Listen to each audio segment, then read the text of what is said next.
जम्मू कश्मीर के बारामूला में दहशतगर्दाना हमला, शराब की दुकान पर दहशतगर्दाना हमला और एक शख्स की इसमें मौत हो गई है। वहीं 3 लोग जख्मी हुए हैं। आपको बता दें कि टीआरएफ ने इस हमले की जिम्मेदारी ली।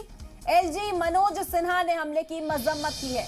तो एक बड़ा हमला शराब की दुकान पर किया गया। टीआरएफ ने इस हमले की जिम्मेदारी ली है, जिसमें 3 लोग जख्मी हुए हैं। वहीं एक शख्स की मौत हो गई। बीती रात ये हमला किया गया। जम्मू कश्मीर के बारामूला में दहशतगर्दों ने शराब की दुकान को ही निशाना बनाया, जहां एक शख्स को मौत के घाट उतार दिया गया। 3 लोग जख्मी हुए हैं और एलजी मनोज सिन्हा ने इस हमले की मजम्मत की है।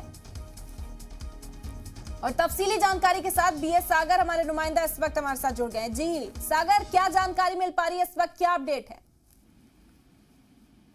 देखिए, सबसे पहले मैं बताता चलूं, जब कल रात के करीब यहाँ पे बारामूला में शराब की जो दुकान खुली गई थी, जो नई बरस में वो खुली गई थी, तो इस तरह से वहाँ पे जो वहाँ पे कुछ जो मिलिटेंट आए थे बाइक पे, उन्होंने ग्रेनेड फेंका। ग्रेनेड के जब में 3-4 अफराद आए, जिनमें से अगरचे उन्हें पूरी तरह से जख्मी हुए, उन्हें हॉस्पिटल लिया गया। तमाम उनमें से रंजीत सिंह नामी, जो कि राजौरी का रहने वाला, उसकी मौत वहाँ पे हुई है।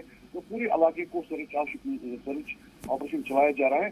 तो लगातार रात के दौरान भी, अभी अगर इस वक्त की बात करें, इस वक्त भी वहाँ पे सर्च ऑपरेशन चलाया जाता है। उनके खिलाफ जो उनको ढूंढने की कोशिश की जाती है, जिनमें वहाँ पे ग्रेनेड फेंका है। तो जी, तो दहशतगर्दों की तलाश यहाँ पर जारी है। और इसके अलावा 3 लोग जख्मी बताए जा रहे थे, उन्हें अस्पताल रेफर किया गया था। क्या उनके हवाले से कोई जानकारी मिल पा रही है, किस हालत में इस वक्त? बिल्कुल, उनको बिल्कुल इस वक्त जो हॉस्पिटल में ट्रीटमेंट चल रहा है, लेकिन उनमें से भी और एक जो ज्यादा जख्मी है, लेकिन उसकी भी ट्रीटमेंट हो रही है। लेकिन एक की डेथ जो है उसकी कंफर्मेशन आ गई है। जो रंजीत सिंह नामी जो है, रंजीत सिंह जो कि राजौरी का रहने वाला है, तो उसकी वहाँ पे डेथ रात को हुई थी। तो 3 की जो 3 लोग हैं जो मजदूर थे वहाँ पे, जो मुलाजिम थे, वो उनका इलाज जो है इस वक्त चल रहा है।